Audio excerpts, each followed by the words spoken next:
Donc faire un beau bonjour à tout le monde et je suis très contente de pouvoir prendre la parole aujourd'hui et de réfléchir avec vous pendant 2 jours sur la question de l'évaluation.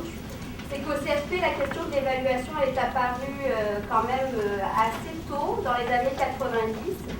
Donc ça va être l'occasion de faire un retour sur l'évaluation à partir de ce moment-là, de tirer un certain nombre de conclusions, faire une espèce de bilan.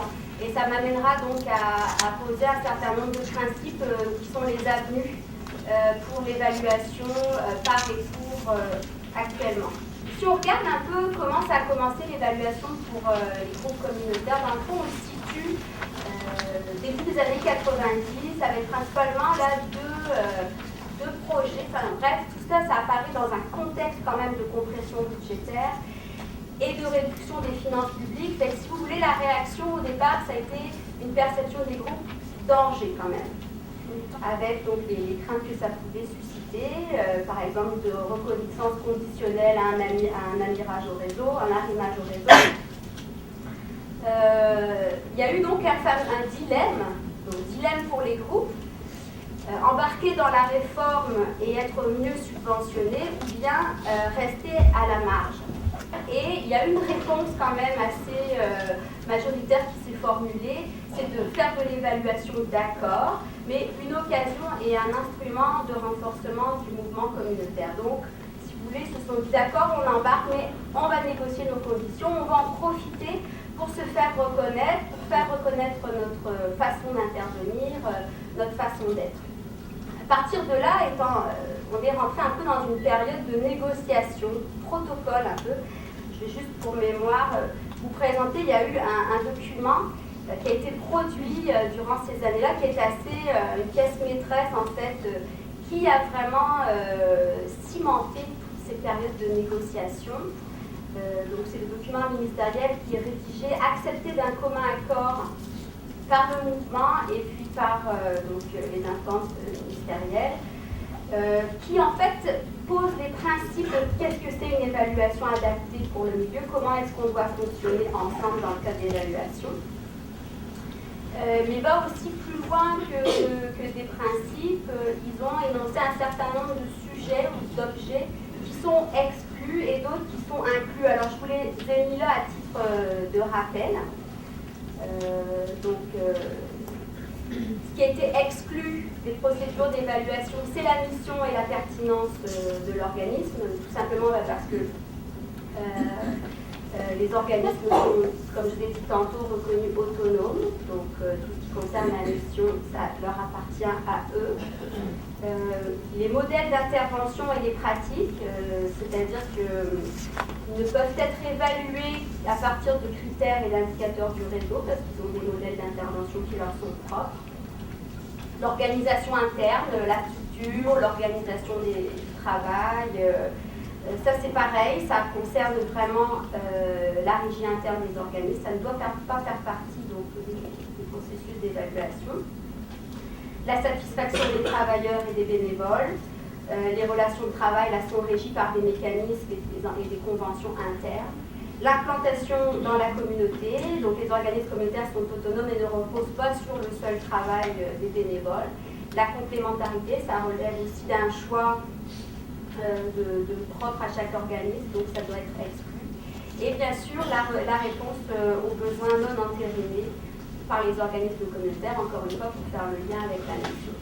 Donc ça a été, si vous voulez, des négociations assez serrées là, sur qu'est-ce qui est exclu, qu'est-ce qui est inclus. Bon, il y a quand même des choses qui sont incluses, l'efficacité de l'action, parce que ça répond aux objectifs que l'organisme s'est fixé, l'efficience, l'impact, la qualité des services, la satisfaction des usagères et des usagers, l'implantation dans la communauté et le fonctionnement démocratique et la structure légale, en rapport bien sûr avec les normes que les groupes se donnent. Donc je pense que c'était important quand même de revenir sur ça parce que c'est un document fondateur. Si on regarde un peu comment est apparue l'évaluation pour le mouvement, on peut dire quand même que, mine de rien, l'évaluation reste quand même difficilement dissociable de la reddition de comptes. Si on regarde maintenant comment, quand on travaille avec les groupes, ça reste toujours un sujet avec lequel c'est difficile vraiment de penser en dehors d'une vision rendre des comptes, sanctions, outils de contrôle. Même dans le document que je vous présentais tantôt, il y a un amalgame qui se fait dès le début, en fait, de ces bailleurs de fonds qui financent et puis qui demandent une révision de compte, et en même temps, ils parlent d'évaluation. En fait, il y a un amalgame d'entrée de jeu. Il y en a même qui vont dire qu'il y a un glissement de sens, malgré une volonté d'identifier des balises spécifiques. Dans le document, ils l'expriment. On le sait, ils voient ça comme un continuum. Ils disent qu'il y a quand même des balises très distinctes entre les deux. La reddition de compte, là, c'est vraiment qu'est-ce que vous faites avec l'argent qu'on vous donne, versus l'évaluation qui est plus de porter un jugement constructif sur des pratiques, sur les objets dont je vous ai parlé tantôt. Les avenues, dans le fond, pour répondre un peu aux enjeux qu'on a identifiés, c'est de prendre l'évaluation pour ce qu'elle est. Okay? L'évaluation communautaire n'est ni un contrôle pour sanctionner, l'évaluation par et pour, ni une appréciation des performances individuelles ou de groupe. Sa raison d'être, c'est l'amélioration des actions communautaires. En fait, plus largement, c'est l'amélioration des conditions sociales et collectives. C'est ça que doit nous amener l'évaluation en bout de ligne. Donc ça consiste à porter un jugement constructif et bien sûr sans complaisance sur une action, toujours en vue de maintenir pour le communautaire, de maintenir le cap sur des pratiques novatrices et adaptées aux finalités communautaires. Donc, concrètement, là, l'objectif de l'évaluation, c'est de chercher à savoir si notre intervention, elle a amélioré quelque chose. Ça mesure le plus souvent un écart entre le avant notre intervention puis l'après. Bon, mais ça peut aller aussi dans d'autres directions. Là, ça peut servir aussi à accroître notre connaissance sur notre intervention. Ça permet d'en comprendre les mécanismes et ça permet d'améliorer le processus de mise en œuvre de nos activités. Donc ça m'amène à vous parler un peu du projet que je développe actuellement, qui est, pour terminer, l'idée c'est d'assurer une cohérence entre le discours et la pratique. Donc, dans la continuité de ce que je disais tantôt, développer des évaluations qui tiennent compte des visées de changement du groupe et de ses ressources. Donc c'est intéressant de penser l'évaluation pour le groupe, d'assurer une cohérence entre ce qu'on dit et puis qu'est-ce qu'on fait réellement. Donc, c'est d'essayer de développer, de regarder les logiques d'intervention du groupe, de mettre à l'épreuve des faits l'intervention et la confronter avec des résultats qu'elle produit, toujours dans l'esprit de réaligner l'action sur les approches communautaires et des pratiques qui ressemblent. Ce qu'on essaye aussi bien souvent, c'est que les groupes, depuis les années 90, comme je disais tantôt, ils ont développé une expertise en évaluation. Souvent, c'est de l'ordre de l'informel, beaucoup, peut-être moins systématique. Donc on essaye de faire la transition entre ce qui existe et essayer d'instaurer des pratiques plus formelles. Ce que ça suppose aussi, donc, comme je disais tantôt, c'est en fonction des ressources des groupes, donc de garder ça simple, donc tout en utilisant des méthodes valides et fiables. Rien que de se poser la question d'entrée de jeu de l'utilisation des résultats, à qui ça va servir, ben, ça permet tout de suite de rendre concrète la démarche.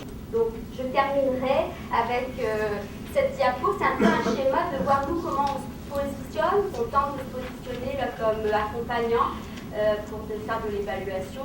C'est que dans le fond, on coproduit l'évaluation du début à la fin du mandat jusqu'à la formulation des recommandations, parce qu'on part du principe que les gens ils ont vu un peu les limites que des actions, donc ils sont eux-mêmes en mesure de porter des jugements, de faire des recommandations. Et aussi, l'un des effets attendus, c'est de permettre aux participants de mieux assimiler les analyses et les résultats pour accroître l'échange d'utilisation directe.